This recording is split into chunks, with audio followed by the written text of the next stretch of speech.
Welcome to the Personal Innovation Podcast, brought to you by personalinnovationhub.com. This podcast is all about igniting dreams, passions, careers, and social impact. The objective is for us all to master our inner gifts, create our own future, and live our lives as a love story while leaving a dent on the universe. And now, here's your host, Eric Suryaram. Hello, Innovation family. Thank you very much for tuning in. I'm Eric Suryaram, your personal innovation evangelist. My work is simply to make us all think bigger about who we are, what we do in a unique way, and how we can change the world through doing what we love. Remember to subscribe to the Personal Innovation Podcast. This podcast is where I present to you the love stories of wonderful people who are falling in love with themselves, living their dreams, passions, and creating careers that impact the world. Do not forget to visit personalinnovationhub.com. It is where you want to go if you're looking for information, knowledge, and inspiration on building a powerful career based on your dreams, passions, and use it to impact the world. By the way, you can email me on coaching@personalinnovationhub.com. In this episode of your Motivational Personal Innovation Podcast, I bring yet another interesting guest, and he will introduce himself soon. My brother, on behalf of the Innovation family, I welcome you to the Personal Innovation Podcast. My brother, you are welcome. Thank you so much. Thank you. Are you ready to help my listeners dream, no matter how small, become more passionate about their dreams, create their own unique careers, and leave a dent on the universe? I am, absolutely. Wow, powerful. Would you rather innovate or stagnate, and why? I would rather innovate. And the reason is, I think it makes a life more worthy of living. I think it makes a life more worthy of looking back and being proud on. This is why I'd rather innovate than stagnate. Interesting. Can you please tell us a bit about yourself? Absolutely. So my name is Rya Kuewor. I'm of Ghanaian German descent, born and bred in Ghana, and I'm a polyglot. I speak 9 languages. And I've been working in the social innovation space for 6 years, and I've been working in education for 6 years also, and in specialized education for 4 years. Wow. What about all these areas you've worked in that you think you want us to give or you want us to know about? What do we don't know about these areas that you work with in? Right. So a lot of people know that I work in education, but most of them don't know that I work in higher and specialized education for refugees, homeless people, and persons of concern. And so I work in bringing education solutions to these marginalized groups and otherwise shunned people of society, such as the refugees that we have in Ghana and certain homeless people we have here, and also those in the slums in South America. Wow. So, is this something that you've always dreamt of or fantasized becoming? Yes and no. So I'd always dreamt and fantasized of helping people. And I thought in the beginning stages of my career that this was medicine. And so I tried to get into med school, but that didn't work out because I've never had any formal education. I was homeschooled my whole life. And so that didn't work out. And then I found out that I could help people through education as well. And so that's when I started working with marginalized groups to help them with education. So tell us, what puts you on fire today? What is your passion today? My passion today is refugees and homeless people and persons of concern. The reason for this is because in 2012 I became homeless. I was homeless for 6 months in Accra. I was living in the streets. I was begging for food. I was doing all sorts of odd jobs, carrying blocks, weeding people's homes, that sort of thing. And so fast forward a few years after that, 2 or 3 years after that, I moved into the Krisan and Ampane refugee camps in the western region of Ghana, along the Ivorian border. And there I was living and working with the refugees, teaching them entrepreneurship. And then I realized that even though I was homeless, I had a chance to go back home, but they didn't. The refugees I'm working with have been living in the camps for 27 years with no end in sight. And so that's where my passion and drive and fire comes from. The core reason is because I've been in a bit of that situation before, being homeless and feeling destitute. And so that's why I'm especially drawn to homeless people and persons of concern. Wow. I'm sure to most young people, these issues are not issues that's on their top of their agenda. What I want you to bring to the fore some of the pertinent issues that refugees or problems that refugees face on daily basis, and why they need special attention, like what you're doing for them. Right. So refugees all over the world face some sort of stigma. They face discrimination. They face little attention. We generally don't give refugees as much attention as we do to our own citizens. And refugees in Ghana especially have been completely sidelined. The funny thing about that is Ghana is one of the few countries in the world that allows refugees to live and work legally. Refugees in Ghana have all the legal rights of an ordinary Ghanaian citizen, but they're not being integrated into the system, either socially or economically. And the reason why Ghanaians should care about this and should be concerned about this is because the government and the UNHCR spends nearly $1 million on refugees every year. It's not sustainable, and it doesn't make sense for our country. You know, the United States and Australia and Kenya and Uganda are good examples, and Dubai even are good examples that show that if you integrate, if you employ the skill set of different peoples, you grow your culture and your economy. And so this is something that we really need to focus on. The reason I know this very well is when I first moved into the refugee camps and I was teaching them entrepreneurship, I went for this messianic attitude of I'm going to help these people, I'm going to teach them something. And then I get there and I find people who have PhDs, people who have master's degrees, people with bachelor's degrees. What I forgot was that the refugees had lives before they became refugees. And so we need to, since they're living here, we need to employ these people to put their social skills to the test, to employ their skills and grow our economy and our culture. And so ignoring this issue or not caring about it is actually to our detriment. Wow. And the opposite should be true. You mentioned that you were homeschooled. What percentage of what you do today did you learn from traditional education? Right. So I didn't have traditional education. I had a very unusual education. This stems from my father being homeschooled himself by his mother. So I had a very unusual kind of education. It consisted of reading 2 books a week and writing 4 essays each book. I did this for many, many years, and as a result, I've read over 1,600 books already. We didn't have any exams. There was a lot of critical thinking around the things that we studied, which spanned from mathematics and geography and the sciences, and so on and so forth. The only thing I think I lacked in my homeschooling was social skills, because it was a very secluded environment. But I would say 100% of the work I'm doing now stems from my having been homeschooled, because I was able to take a completely different perspective to people, their needs, and the kinds of lives that they live in the societies to which we belong. Wow. I'm sure most people do not understand this concept of homeschooling, especially in our part of the world. Absolutely. Yes. Can you give us some information on how this works? And how, because you have been through homeschooling, how does it work? And if a parent is looking at homeschooling his son or daughter today, how can that work? Absolutely. So the concept of homeschooling, as you said, is very weird for the part of the world that we live in, or the continent on which we live, which is Africa. My homeschooling was even unusual for the larger umbrella of homeschooling, as is evident in the United States and in certain parts of Europe. It consisted mostly of reading and being able to discuss different viewpoints of what we'd studied, as well as critical thinking walks.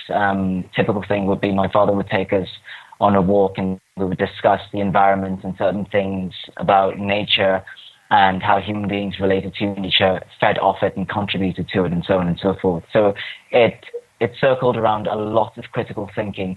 But the core strength of my homeschooling was that my father had a lot of time for us. He was always home. Wow. Because he was a yogi and he'd made his fortune already.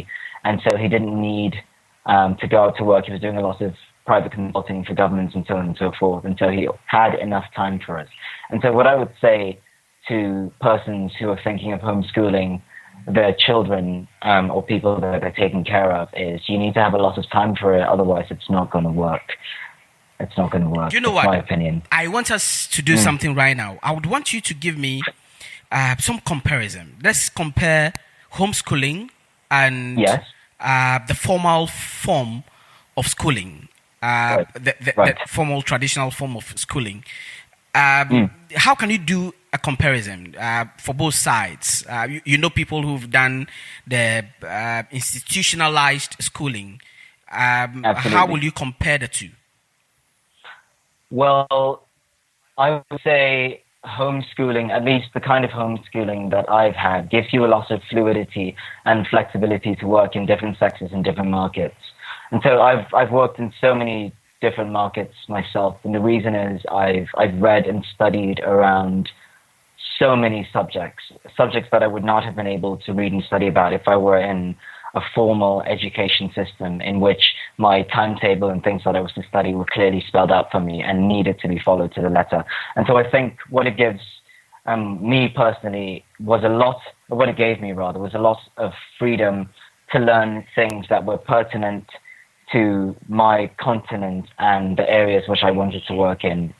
I think people who've been formally educated in general studies, I don't mean things like quantum physics or medicine or engineering, things that you need to go to school for. People who learned like perhaps economics or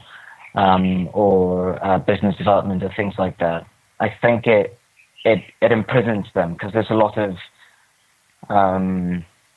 what's the word to use for it? There's a lot of unnecessary jargon in formal education, I find. There's a lot of putting people into boxes in formal education. There's a lot of theory and not enough practice and exploration and critical thinking that I think are essential. Because of this, I'm able to work on just about any continent within so many different cultures and in different industries. Wow. My brother, what I've taken from your story so far is that, you see, in this world of entrepreneurship, in this world of free agents, and in this world where we are asking for more freedom for ourselves so we can do and achieve what we want to do for ourselves, it is important for us to know that we cannot be caged. We cannot be directed by other people to do what they want us to do. But self-direction is very important. And I love your story because you've gone through that system that gives you that flexibility, and you are used to that flexibility. And at this point, that is what the world needs: people who have that flexibility to think outside the box, think and create solutions for our problems that we have. Not in a way that we will say that this was how we were doing it, but this is how we would want to do it going forward. Wow, I love this concept. My brother, what is your personality type? Have you identified your personality type? And how has knowing about this type of personality that you are influenced the things you do today? Right, yes, I very recently discovered it. I went on an introspective self-learning journey in Kenya last year. It took 6 months, and I realized that I'm an introvert. I'm not a big people person, even though ironically my work involves speaking and dealing with a lot of people. But I prefer to be in the background of things as opposed to the forefront. And so because of that, I'm mastering the art of delegation and the art of doing things remotely. Wow. And I've learned to say no when I need to, and to give responses such as, it won't work for me now, but I'll let you know if that changes, that sort of thing. Otherwise, you find yourself, at least I put myself, if I don't do that, in a compromise in which I'm not comfortable. And if I'm not comfortable, I'm obviously not giving my best to the person to whom I've promised. And so discovering my personality type has really helped me with the work that I do. Wow. So entrepreneurship or employment, which of these two will you choose any day and why? It would depend on the context and the country, really. So I recently resigned from my formal job, but I would say one of my things that I tell people is find something that pays your bills and feeds your soul. Wow. You can't just quit everything because you've got a dream. It needs to be logical. Sometimes you take a leap of faith. Absolutely. I mean, I've been funding my refugee organization from my salary, and I've just resigned. I'm not sure how I'm going to fund it now, but sometimes you just take a leap of faith. But primarily, I would say find something that pays your bill and feeds your soul. If you can't do that, work as long as you need to in a job that you're not completely comfortable with till you're able to leave. Younovation family, Rya is dropping a lot of value nuggets, and I'm sure you're learning a lot of things from his story. Rya, what is your favorite quote, and what do you want my Younovation family to learn from it? My favorite quote, that's a good one. My favorite quote would be, don't take a full day's pay for half a day's job. This means that if you're going to do something, if you say you're going to do something, do it 100%. Don't complain about the work that you have to do. Don't grind. If you're complaining about your job or the work that you need to do, quit.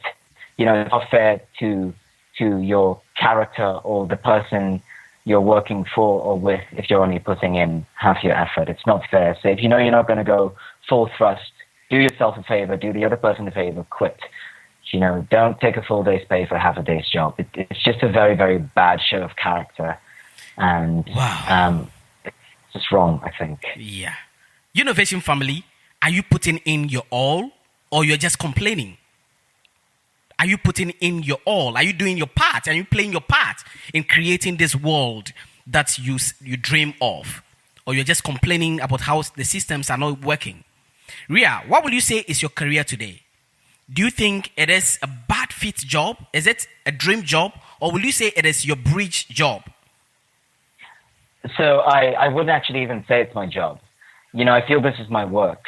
Wow. I feel strongly that this is what I was born to do. And I just recently found the distinction between job and work. Yeah. And on the side, the distinction between joy and happiness. This work that I'm doing gives me true joy. At my formal job, if you pay me $1,500 a month, I'm happy, but it doesn't give me true joy. This work that I'm doing with refugees, with homeless people, with persons of concern, it's giving me true joy. This is my work, and I see myself doing this till my last breath. Younovation family, are you enjoying what you're doing? Is it work or is it just a job? Think about this. It is very important. What will you say is your career or personal goal today, Rya? My personal goal today is to create a self-sustaining system when homeless people don't exist in Ghana, and to create that model where it's able to be replicated across different countries and continents. Yes, you've already told us a little bit about how your career path started. But tell us into detail, how did this journey start for you? How did you discover that this passion could become a career for you? This passion of caring for other people, because you've been in their shoes before. How has it become a career for you? Absolutely. So I guess to the very, very beginning, I started up as the son of a yogi. For those who might not immediately know what that is, it's like a Buddhist monk. There's a lot of meditation going on when you're a yogi, and it started that way. I did that for 21 years, and then I had this feeling that I wanted to be a doctor, because that was the only way that I knew at the time to help people. And then through that, I became homeless. As I mentioned earlier, I spent 6 months hustling in the streets, carrying blocks in construction sites, weeding people's homes, working in a trotro as a mate, these sorts of things, begging for food. And that was what led to my working with the groups of people that I work with now. It started off as getting into marginalised education, higher education for underprivileged persons. And then I happened to move to 2 refugee camps. And then I realized that that's what I wanted to do. And then I began to, and Steve Jobs said this, that you can't connect the dots looking forward. When I look back on my life, now I realized that everything that happened happened so I would be where I am today, working where I am today. And the light just came on for me that this is what I'm supposed to be doing. And so I've always told myself, my siblings and my friends and those who ask, that there are so many gifts in the sufferings that we go through. And if we can realize that everything is happening for a reason, we might not like it, but if we accept that there is a core reason behind this, then we might see what it is. And I lost my parents at an early stage, and for years I've been bitter about that. But then I think back now and I realize if I hadn't lost them, I would not be doing what I'm doing today, helping other people. And so this is how the journey started for me. I've realized that taking it a day at a time and looking back, trying to connect the dots, that's what helps. Not looking forward, trying to understand things, because especially in this path of entrepreneurship and social entrepreneurship, the future is not always clear. You have the big picture, the steps that you take to get there are not always immediately clear. Wow. And so I would say to people, keep track of what's happening in your past. Study the things that you need to study and look out for the signs of what you're supposed to be doing. Wow. Powerful. Innovation family, what happened to you in your past? What is your history? I've been saying all the time that the power or the secret to your success is within your grasp. Look back and see what happened to you in your past or what you're going through today and ask yourself, how can I take advantage of this? How can I use this to create a path towards my future? Very powerful wisdom nuggets coming all the way from our brother, Rya. My brother, we believe all humans are unique. What would you say is that particular skill or ability, that talent or personality trait that makes you stand out from all other people who do exactly what you do today? I think adaptability and a certain foresight. I pace a lot, and when I'm pacing, I'm thinking. I always expect the best, but I prepare for the worst first. So if I'm aiming for something big and it doesn't happen, I'm not going to spend the next few days, months, years brooding about it because I've already prepared for that towards that. I would say the unique thing about me is my ability to adapt because I've been through a lot already. I don't think anything could happen to me that would surprise me now. I'm not tempting God, but I don't think I can be surprised. And so my unique trait will be my ability to adapt to situations. Innovation family, expect the best, but prepare for the worst. Wow, powerful. That is powerful. My brother, what is your biggest struggle today? As far as your career, your personal life is concerned, what is your biggest struggle? What challenges do you face in your career today? And how are you working to win the game? Right. My biggest struggle today is bureaucracy. Bureaucracy with private organizations and with the governments that I work with. I cannot begin to understand why it's so difficult to do good. And one of the things that I struggle with is patience. I don't have a lot of patience for things that I feel are not sensible. And so over the years, I've been trying to cultivate a certain patience because the industries that I work in require a lot of patience. Otherwise, it's really, really easy to give up. So my main struggle is bureaucracy, and what I'm growing to cushion that is patience. Wow, innovation family, the system might not work. The processes might be cumbersome. Bureaucracy might be there, but do not give up. Just as my brother is not giving up, he's still fighting on. Rya, what do you think we need to do about our weaknesses to achieve our goals? I think we need to learn about our weaknesses. So a lot of times we have a lot of weaknesses that we feel but don't really know about. I think we should, as much as possible, use all the mediums that we can, be it friends, family, counseling, the internet. Learn about the weaknesses that you have and learn how to defeat them. If you're passive about things, they never truly go away. But if you make an active effort to learn about and conquer them, then I think that's one sure way to go. My brother, do you know, I call myself a personal innovation evangelist. And my work is just to preach the word about personal innovation. I believe in this concept so much. Yes. But I want to find out from you, how will you define personal innovation? And how important and relevant do you think this concept is to our careers, our business, and to the future of work? I think it's extremely important, especially in areas of entrepreneurship and social entrepreneurship. I think it's really, really important because a lot of times we have ideas and dreams and passions for certain things that people around us don't immediately see or believe in. And so I think it's extremely important to self-motivate. Otherwise, you're going to give up, you're going to fall into depression. And this happens a lot on this journey. If you don't self-motivate, if you don't personally counsel yourself, because no one really knows you like you know yourself except God. If you don't self-motivate, you're probably going to give up quickly. And so I think it's really, really important that you consistently do this, be it from motivational podcasts like yours, or other mediums, be it books or anything like that. But I think you'd be on the right path if you're personally motivating yourself. Wow. Wisdom nuggets have been dropped, and we can't wait to listen to more from our own brother, Rya. Who is that one individual, that icon, that celebrity, that mentor or coach that you look up to in everything you do, and why? My father. This one is very, very easy. My father taught me everything I know today, absolutely everything. The languages I know, the skills that I have, a large part of my personality came from him. He's my number one mentor. He's the one human being that I'm always trying to live up to. He's the hero of my life, my father. Wow, powerful. That's so touching. And if you have a father out there, ask yourself, how is he creating value into your life?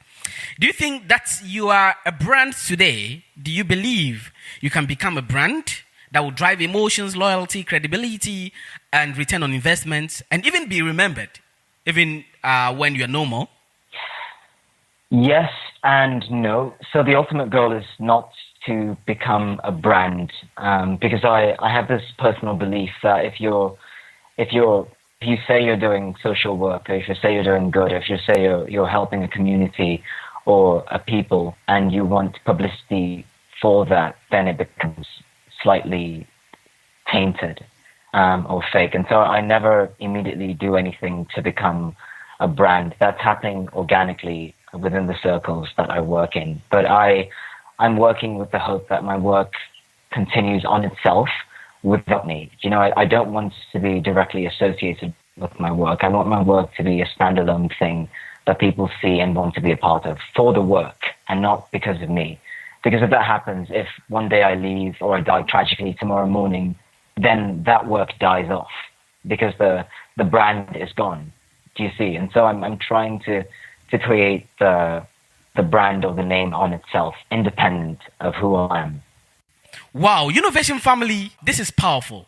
It is not about self-proclamation. It is not about self-praising. It is not about telling people that I am the best, but it's about doing the work, creating value for people. And at the end of the day, the people themselves will fall in love with you. And by then, you have not consciously created a brand for yourselves, but they will remember you because you've been there for them when they needed you most. Absolutely.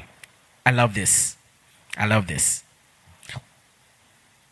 Your network is your net worth. We need to always think about who we know and who knows us to advance our careers and our dreams.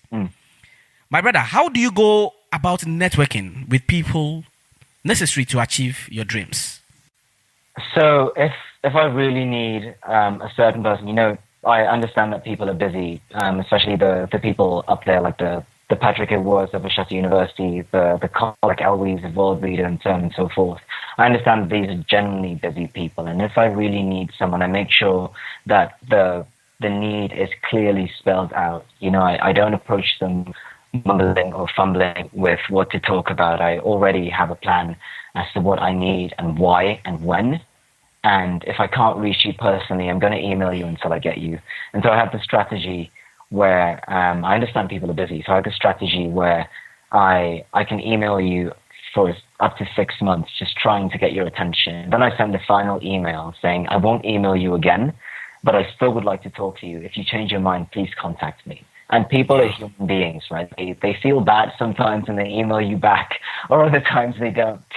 But if it's important, then absolutely be persistent about it like everything else. That's very powerful. My brother, members of the Younovation family believe that strong brands impact society positively.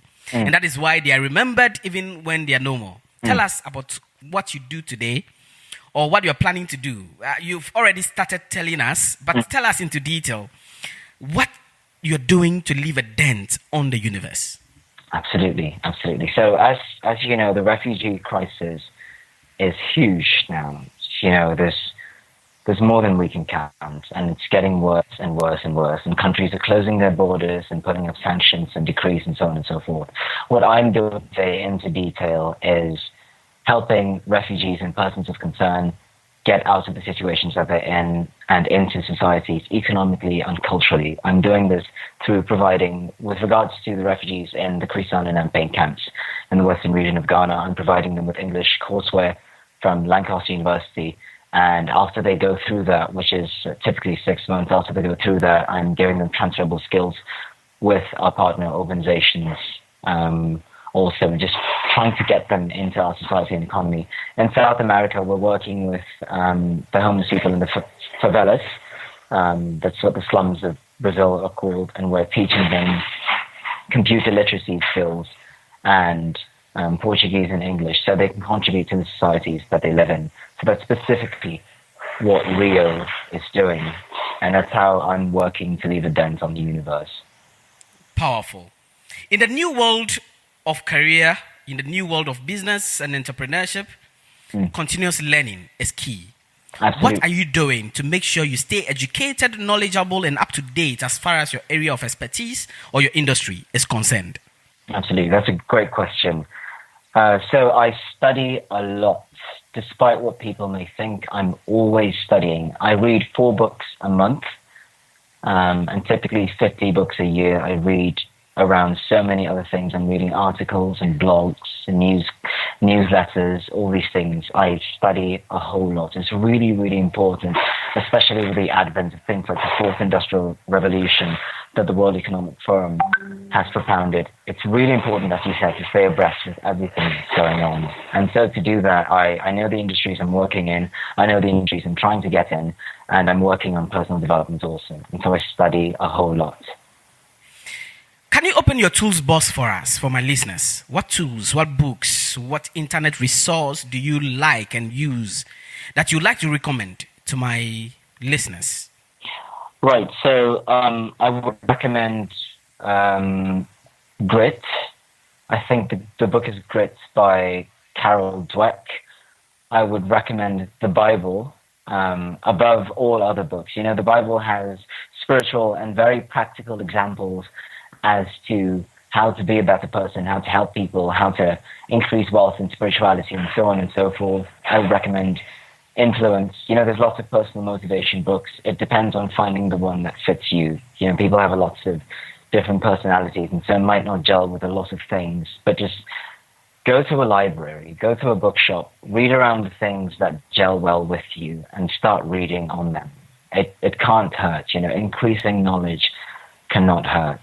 Ignorance is painful. It puts you in a lot of trouble simply because you don't know. If you walk out a 7-story building because of ignorance, you didn't know, but you're dead at the bottom. You know, it's good to know what to do and what not to do. So read. YouTube, podcasts, books, anything that works well with you. Younovation family, ignorance is very painful. I'm not sure you want to be there. So continue learning. Now tell us, how are you sharing your personality, your stories, your values, things you're creating with your target audience? I share it through my Medium and, you know, my Facebook. I mentioned earlier, I'm not really an outdoor sort of person. I very seldom go into crowds, but occasionally I'm called to speak at these public events where I go and I share my story. And I have similar interviews, such as this one that we're doing right now with certain groups of people. And so that's how I share my story and my life and the things that I'm doing. But otherwise, a lot of people might not know about this because I won't publicly go out there. Again, because I feel if you're putting too much publicity in yourself, then your work is getting tainted, because it's easy to get distracted by the fame and the publicity. And this happened to me not too long ago, and that's when I put myself in check and decided, if it's not absolutely necessary, don't do it. For the Personal Innovation podcast, we always have a personal innovation challenge. Right.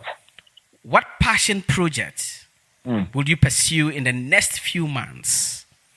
Or what are you doing? New things that when we meet again, we can talk about. When we invite you onto this podcast, we can talk about and celebrate your success on this podcast for. Right, that's a good question. So the new thing that I'm doing is getting the homeless people in Ghana off the streets. That's big. It's huge, and the politics and infrastructural difficulties around this are immense. I don't have the stats with me, but it would be really boring to divulge on that. But it's really immense. It's very, very difficult. But that's one of my major goals for the next few years. I don't see why we have that here, and I'm trying to help sort it out. Where can people find out about this thing that you're doing? How can they contact you to contribute, to support my listeners if they want to share their love to what you're trying to do? Where can they get you? Right. So on my website, that's rioedu.org, rioedu.org. My Facebook, LinkedIn, Twitter, all by the same name, Rya Kuewor. And so that's what we reached. Great. Listeners, go out there and look for that website. Go onto that website. I'm sure we'll link it up in the show notes for you to read, and you can visit and share your love to a member of the Innovation family. Absolutely. We have to constantly evolve, adapt to new realities, be accountable for ourselves, and think creatively if we want to survive. What final lessons or wisdom nuggets, wisdom words, or guidance do you want to offer my audience who are trying to dream, follow their passions, and create a career out of it, just as you're doing? Absolutely. My true advice would be put God first. Be serious about that, and be serious about anything that you're doing. Be persistent with it. Be consistent with it. Don't only decide to go for it in the long run. Do it every day, and try to put your best at it every day that you're doing it. Get up early, go to bed late, because you're being productive. Again, no half measures. Otherwise, it will just be a dream. Because in the end, you'll find that a lot of people are trying to get ahead. But what are you doing differently? You need to stand out because you're putting in the extra work. Wow. Rya, the Innovation family loves what you're doing, and that is why you're on this podcast and you're talking to our souls, our hearts, and we are feeling it. But we will not want you to end it. We don't want you to end it. So we would want to make a pledge. Absolutely. We call it the personal innovation pledge. And you repeat after me. Right. I pledge to continue living my dream. I pledge to continue living my dream. I pledge to think bigger about who I am. I pledge to think bigger about who I am. And change the world by doing what I love. And change the world by doing what I love. So help me God. So help me God. Wow. On behalf of the Innovation family, we have witnessed your pledge and pray you fulfill it. Thank you very much for sharing a piece of you with the Innovation family. Thank you for coming. So much. Thank you for having me. Thank you. And while my listeners, thank you very much for listening and staying tuned in.